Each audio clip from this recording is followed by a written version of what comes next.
ایک تابعی بزرگ تھے حضرت ابو عبدالرحمن فروغ صاحب تاریخ بغداد نے لکھا ہے، وہ جہاد پہ چلے گئے، 30,000 دینار اپنی بیوی کو جاتے دفعہ دے گئے، کہنے لگے لو پاس رکھ لو، اور بیٹا بھی ماں کی گود میں ہی تھا، کچھ نے لکھا پیدا ہو چکے تھے، کچھ کا کہنا ہے کہ ان کے جانے کے 1-2 ماہ بعد بیٹے کی ولادت ہوئی، اور بیٹے کا نام کیا ہے؟ ربیعہ بن ابو عبدالرحمن، اور یہ بیٹے وہ ہیں جو حضرت امام مالک جیسے لوگوں کے استاد ہیں، حضرت حسن بصری جیسے لوگوں نے ان سے پڑھا، خود جہاد پہ چلے گئے۔ آج تو فوجیوں کی نوکری ہے نا جی، ان کا یہ نظام ہے کہ وہ جاتے ہیں، انہیں تنخواہ ملتی ہے، چھٹی پہ آتے ہیں۔ اس زمانے میں یہ تھا کہ مال غنیمت سے حصہ ملتا تھا، اور فتوحات کا یہ طریقہ تھا کہ یہ علاقہ فتح ہوا تو آگے چلے گئے، وہ فتح ہوا تو آگے چلے گئے، وہ فتح ہوا تو آگے چلے گئے، کسی نے لوٹنا ہے تو پابندی نہیں تھی، لوٹ سکتا ہے۔ کچھ لوگ جہاد میں ہی رہتے تھے۔ حضرت ابو عبدالرحمن فروغ 27 سال جہاد میں رہے، 27 سال۔ یہاں تو خاوند باہر ہو تو بہت ساری عورتیں کہہ دیتی ہیں کہ تیرے ابے نے تو صرف پیسے کمائے، مصیبتیں تو ساری میں نے دیکھی ہیں، معاذ اللہ۔ بعض جگہ، سب نہیں لیکن بعض جگہ کہہ دیتی ہیں کہ وقت تے سارے میں کیتے۔ 27 سال شوہر چلا گیا، واپس ہی نہیں آیا، 30,000 دینار دے کے چلے گئے۔ 27 سال کے بعد خیال آیا گھر کا، اب بیٹا محدث بن گیا، عالم بن گیا، اور کمال یہ کہ رہتے کہاں تھے؟ حضور کے مدینے میں، مدینہ النبی میں، مدینہ منورہ میں صلی اللہ تعالی علیہ وسلم۔ اور ان کے صاحبزادے حضرت ربیعہ یہ مسجد نبی میں، حضور کی مسجد میں بیٹھ کے نبی پاک کی حدیث پڑھایا کرتے۔ آئے گھر، دروازے پہ دستک دی، صاحبزادے نے دروازہ کھولا، نہ باپ بیٹے کو پہچانتا ہے نہ بیٹا باپ کو۔ جناب ابو عبدالرحمن اندر داخل ہونے لگے تو صاحبزادے نے کہا بوڑھے میاں میرے گھر میں بغیر اجازت کے کیوں داخل ہو رہے ہیں؟ تو وہ کہنے لگے تو بتا، تو نے میرے گھر پہ قبضہ کیوں کر رکھا ہے؟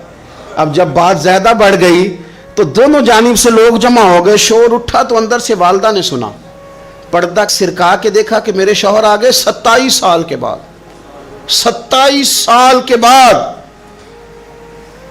تو آپ اپنے صاحبزادے سے کہنے لگی بیٹا ان کو اندر آنے جو، تمہارے والد ہیں۔ بڑا روئے باپ بیٹا، بڑا روئے۔ ماں اور بیٹے کی محبت کا بھی اندازہ نہیں، پر قرآن پاک پڑھے نا تو 2 مثالیں باپ اور بیٹے کے پیار کی بھی ملتی ہیں۔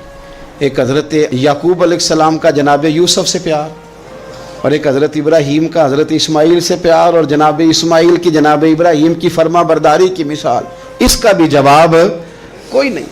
باپ اتنا رو رہے ہیں اور بیٹے کی یاد میں، اس کا بھی اندازہ کوئی نہیں کر سکتا۔ باپ بیٹا مل کے بڑا روئے۔ عصر کی نماز کا وقت ہو گیا، حضرت ربیعہ جو محدث ہیں وہ وضو کر کے مسجد شریف چلے گئے۔ یہ ابھی چونکہ سفر سے آئے تھے، انہوں نے کھانا وانا کھایا، تھوڑی دیر بیت گئی تو یہ نہیں پوچھا پیچھے حال کیا رہا، پوچھتے ہیں اپنی بیوی سے میرے 30,000 دینار کہاں ہیں؟ تو اہلیہ کہنے لگی مسجد جائیں نا، حضور کی مسجد میں عصر پڑھ کے آئیں، پھر میں بتاتی ہوں پیسے کہاں ہیں۔ حضرت ربیعہ نے امامہ باندھا، جبہ پہنا، حضور کی مسجد میں بیٹھے اور حدیث پاک کا درس دے رہے ہیں۔ سامنے حضرت حسن بصری جیسے، امام مالک جیسے لوگ بیٹھے ہیں۔ حضرت ابو عبدالرحمن فروغ جو ان کے والد تھے، عصر کی نماز پڑھ کے نا تو پوچھتے ہیں ایک شخص سے یہ کون ہے نوجوان کالی داڑھی والا، عمر زیادہ نہیں پر کس طرح شوق سے حضور کا دین بیان کر رہا ہے، کون ہے؟ تو بتانے والے نے کہا کہ حضور ایک نا ابو عبدالرحمن نام کے بزرگ ہیں، وہ 27 سال سے جہاد میں گئے ہوئے ہیں، یہ ان کا بیٹا ہے۔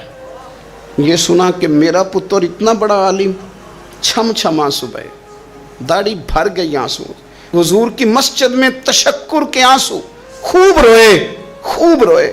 اٹھے گھر گئے، اور جب آنسوؤں بھرا چہرہ لے کے گھر آئے تو اماں ساری بات ہی سمجھ گئی، کہنے لگی دیکھا ہے وہ بیٹے کو حدیث پڑھاتے، اب پتہ چلا میں نے آپ کے 30,000 دینار کہاں خرچ کیے، میں نے آپ کا پیسہ ضائع تو نہیں کیا۔